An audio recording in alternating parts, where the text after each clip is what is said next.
Good morning, friends. Today our topic is 10th class resources and development.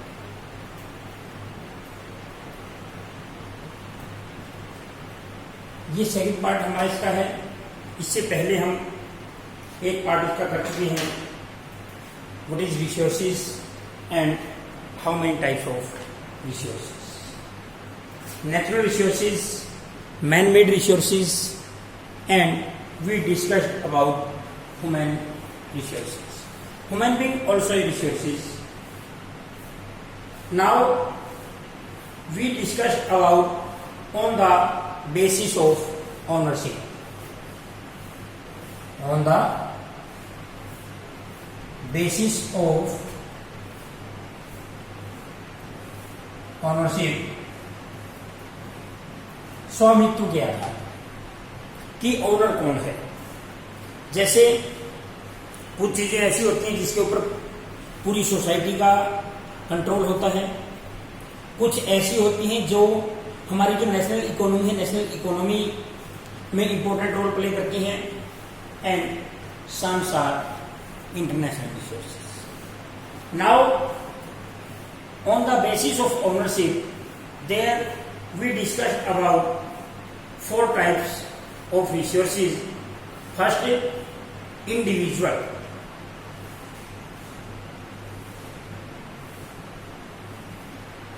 Individual resources. These resources are under control a human being and privately by an individual person. ये किसी एक व्यक्ति विशेष के हाथ में होते हैं. इनको हम बोलते हैं व्यक्तिगत संसाधन. व्यक्तिगत संसाधन जो किसी के इंडिविजुअल पर्सन के कंट्रोल में होते हैं. For example motor vehicle. कोई भी मोटर व्हीकल की हम बात कर रहे हैं. Plots, house, these are individual resources because their owner is an individual person. क्योंकि इनका जो स्वामी होगा, जिसके मतलब जिसका कंट्रोल इनके ऊपर होगा, वो कोई इंडिविजुअल पर्सन होगा. Now second we discuss about community. Second, community resources. ये सामुदायिक होते हैं.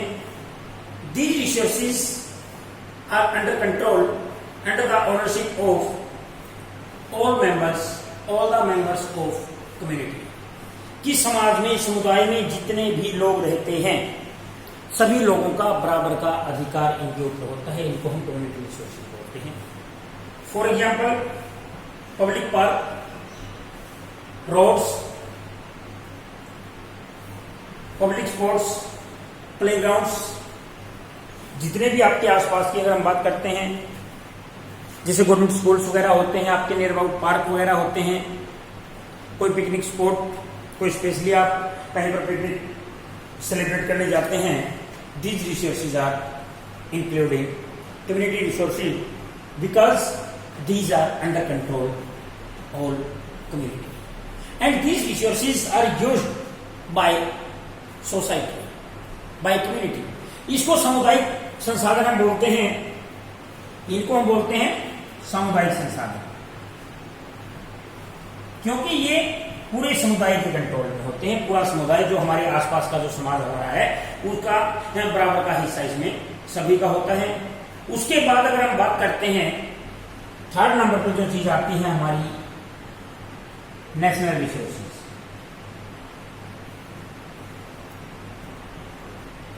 नेशनल रिसोर्सेज की राष्ट्रीय संसाधन किसे बोलते हैं. Technically all the resources available in the country are national resources. भी जितने रिसोर्सेज हमारे देश में पाए जाते हैं, for example forest, wildlife, land, these are our national resources. And minerals are also in national resources.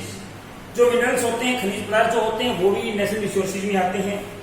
और मेनली इसको हम बोल सकते हैं कि कंप्लीट जो हमारे ये रिसोर्सेज हैं, ये हमारे कंट्री के अंदर अवेलेबल होते हैं। एंड 12 माइल्स न्यूट्रिकल, 12 समुद्री में 12 न्यूट्रिकल माइल्स के सराउंडिंग में जो होते हैं। फॉर एग्जाम्पल अगर हम बात करते हैं कि ये जैसे हमारे इंडिया का जो नीचे वाला पार्ट है, यहां पे क्योंकि इसके बीच में जो चीज मिलेगी वो हमारे नेशनल रिसोर्सेज में है, क्योंकि it's found in India, it's found in our nation, ये हमारे राष्ट्र के बीच में होती है। लेकिन इसके अलावा भी 12 न्यूट्रिकल माइल्स की यहां पर 12 न्यूट्रिकल माइल्स कि यहां पर इसके चारों तरफ सराउंडिंग में कहीं भी जो रिसोर्सेज पाए जाते हैं वो हमारे नेशनल रिसोर्सेज में आते हैं। These resources are under control our national government. ये हमारी राष्ट्रीय सरकार जो होती है, राष्ट्रीय सरकार के नेतृत्व में ये संसाधन होते हैं, तो इनको हम बोलते हैं national resources. After that international resources. International resources ये कौन से होते हैं? अवे 200 न्यूट्रिकल माइल्स, यहां पर न्यूट्रिकल माइल्स आती है 200, ये हमारी बाउंड्री होगी। इस बाउंड्री से 200 न्यूट्रिकल माइल्स, इससे अवे जितने भी जो रिसोर्सेज होते हैं, these resources are called international resources. The ocean resources beyond 200 km of the exclusive economic zone belong to the international resources, and these resources are under control international institutions. जो अंतर्राष्ट्रीय संस्थाएं होती हैं, अंतर्राष्ट्रीय संस्थाओं के कंट्रोल में ये संसाधन होते हैं, and these are called international resources. इनको हम अंतर्राष्ट्रीय संसाधन बोलते हैं। तो यहां पर जो टॉपिक आपका था on the basis of ownership, कि स्वामित्व के आधार पर संसाधनों को हम कितने भागों में बांटते हैं? 4 भागों में, individual, community, national and international. These resources are very important because bifurcate करना सबसे ज्यादा जरूरी है कि कौन सा संसाधन हमारा अपना है, किस संसाधन के ऊपर पूरे समाज का नियंत्रण है, और कौन सा हमारे नेशनल रिसोर्सेज में आता है, और जो इंटरनेशनल रिसोर्सेज है उसमें हमारा हिस्सा क्या होता है।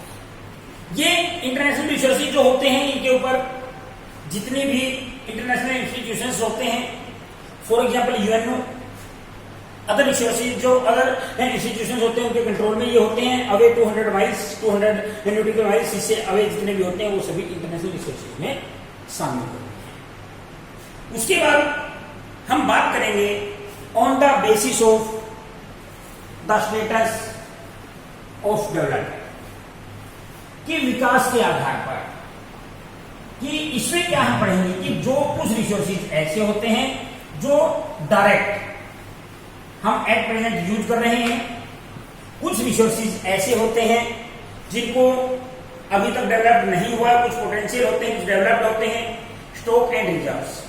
ऑन द बेसिस ऑफ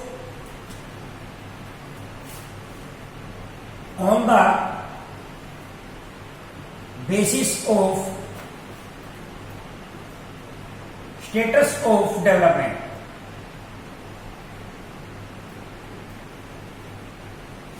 ये हमारे जो विकास का स्तर है, जो डेवलपमेंट का एक स्तर है, उसके आधार पर इसको हम विभाजित करते हैं।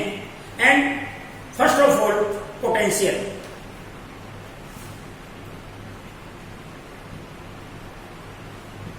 potential resources. These resources which are found in region but have not yet utilized, जो किसी एक सीमित क्षेत्र में होती है, जैसे सीमित संसाधन जो डेवलपमेंट के पॉइंट ऑफ व्यू से अगर हम बात करते हैं किसी सीमित क्षेत्र में होते हैं और वहां पर अभी तक यूटिलाइज उनको हम नहीं करने लगे, उनको हम पोटेंशियल संसाधनों में, पोटेंशियल जो रिसोर्सेज है उसमें शामिल करते हैं। सेकंड नंबर पे आता है develop.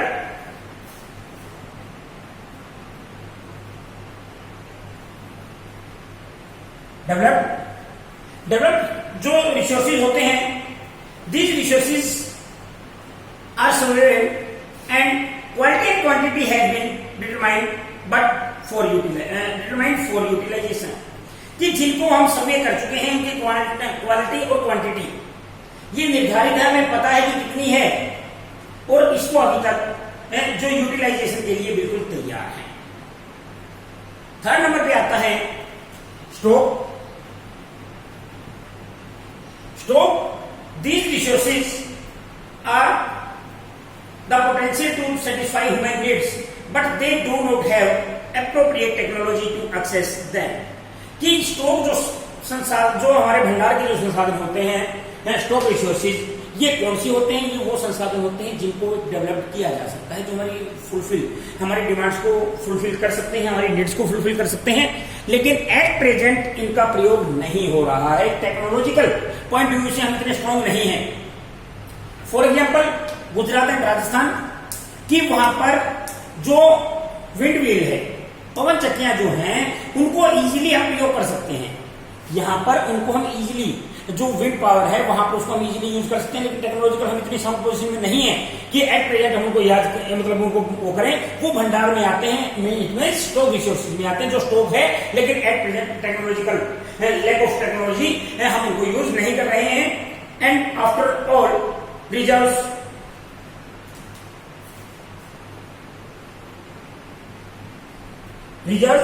resources, these resources can be put into use with the help of technical know-how, but their use not has been started. भी जैसे इन संसाधनों का, जो आरक्षित संसाधन जो हमारे होते हैं, इन संसाधनों का हमें पता होता है। For example water, H2O, hydrogen plus oxygen, these two gases are we used for energy.